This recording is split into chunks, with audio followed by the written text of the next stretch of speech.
Hey guys, thank you once again just for tuning in to the Patientology YouTube channel.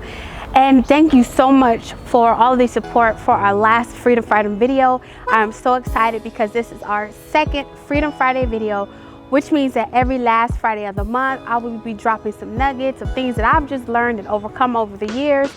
This year, 2021 is all about us winning mentally, physically, and spiritually. So after last month's video, it got me thinking about what else that we should stop normalizing. And it dawned on me like, hey, this is Patientology. We need to stop normalizing poor treatment as patients. So make sure you tune into this video because I'm gonna be sharing some stories and a few things that you can do in order to take control of your health and your healthcare. On this particular episode, we're going to be talking about how we can stop normalizing poor treatments as patients. Now, look, 2020 was a rough year, especially for essential workers, and it put a lot of stress on our hospital staff, from nurses to doctors to technicians, pharmacists, all of that. So I'm not dogging anyone in this particular video. I just want us as patients to learn to advocate for ourselves and to make sure that we're getting the most out of our healthcare so that we can have our needs taken care of and ultimately take care of our health. So I wanted to start off by showing with you guys the story that is actually not my own.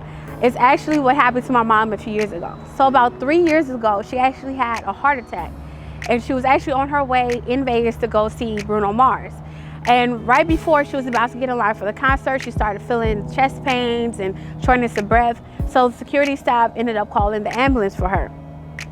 She was in the hospital for the better part of a week. I was just naturally concerned for my mom, wanted to make sure that somebody was advocating for her and really finding out what was wrong with her. So she was there for about close to 4 days before they actually told her what was wrong with her. So here's the tricky part. I did tell you guys that she had a heart attack, but it was actually 3 to about 4 days into her hospital stay that she found out. And the kicker is, she didn't even find out from the hospital staff of the hospital where she was staying at. She reached out to her cardiologist here in Cali while she was in the hospital. The nurse read her doctor here in Cali the numbers, and he was the one who told her that she had a heart attack. And that's how she found out. So it took that long for them to even say anything or diagnose. And again, it wasn't even them saying anything. It was her doctor here, her own cardiologist, who told her something. Not the hospital staff, not the nurses, nothing. So eventually she ends up getting a stent put in, and she was released a few days after that. Now, I wanted to share with you guys this because, one, of course, I thought that whole thing was just outrageous. Like, how could someone not tell you that you had a heart attack? But the truth is, this happens to so many patients. I mean, I can go down the whole laundry list of how many times that I've had to deal with certain things as a patient myself, but I'm not here to do that.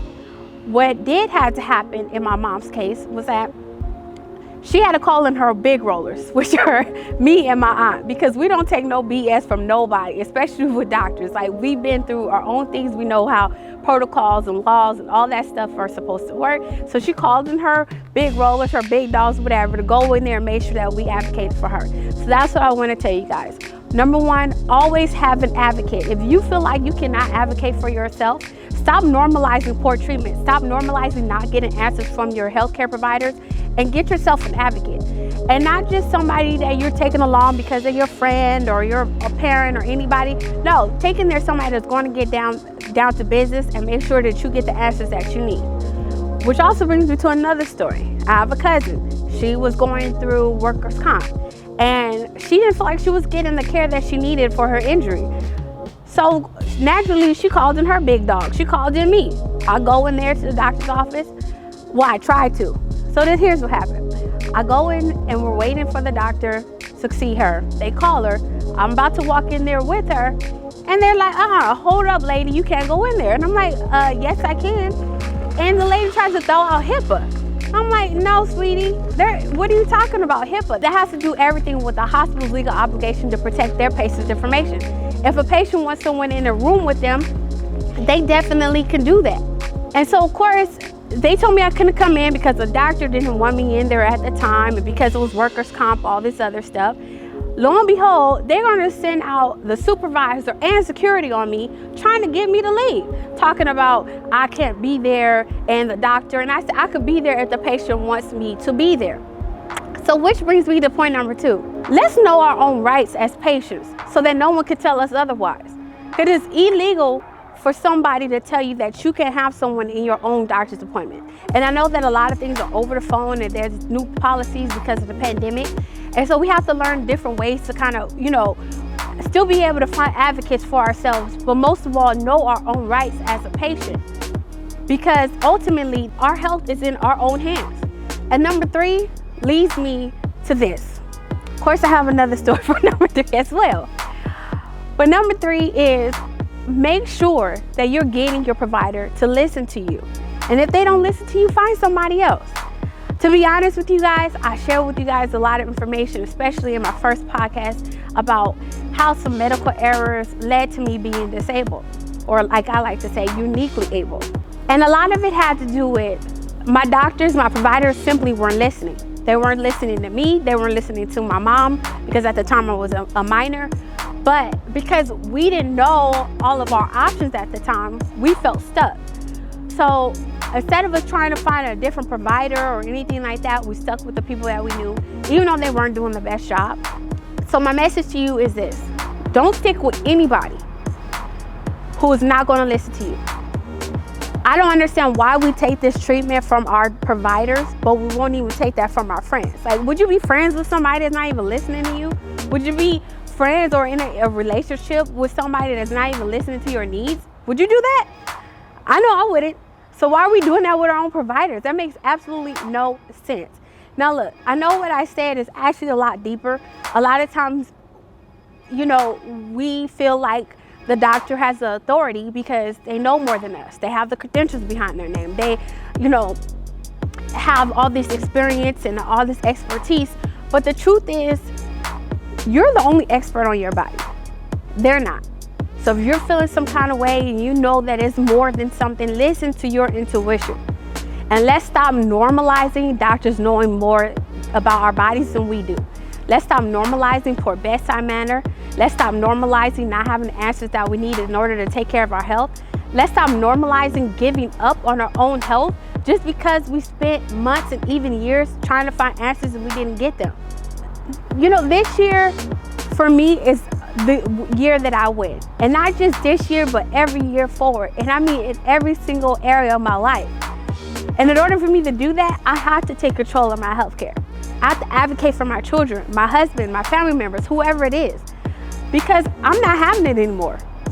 I just literally the other day had to call my dad's doctor and politely tell them off because they refused to give his A1C number to him over the phone, the patient, saying that they can't do that because they're not the provider, yada, yada, yada. But of course I knew better. He has every right to handwrite a note saying that he wants his information as the patient and they have to send it to him. They tried it, but they didn't get far because I knew better. But it took me a long time to get where I am, and that is why I created Patientology, to share all this information with you, because I want you guys to win.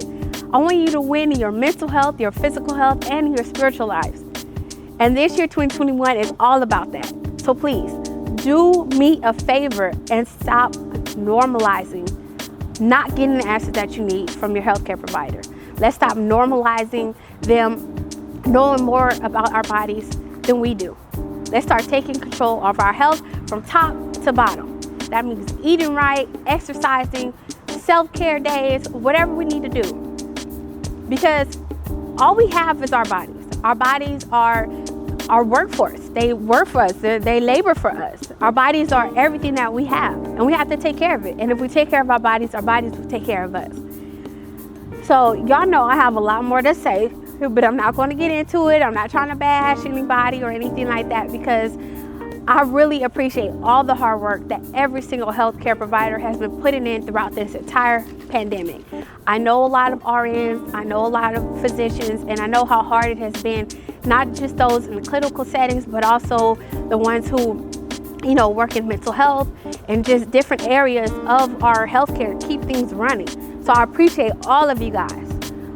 But this time, this is on the patients, because as patients, we have to do our jobs, to advocate for ourselves, to make sure we get the answers that we need, and to stop putting the blame on the doctors, because it's a two-way street. And someone only can do to you what you allow it. I know that's a tough pill to swallow, but I've had to realize that in so many different areas of my life. And like I said, I have been through hell and high water as a patient. And what I've learned is that silence is complacency. And in the end, it ruins our bodies. So thank you guys once again just for watching this video, letting me share a little bit of information with you guys. It's always my pleasure to do so. And if this video has helped you in any kind of way, please make sure you subscribe to our channel, make sure you like this video, and also listen to our podcast, and also check out our website. So thank you guys just once again, and remember, no matter what you're going through, no matter how you feel in this very moment, don't let those feelings fool you, because there is a lot more in you than you know, because you are stronger than you feel.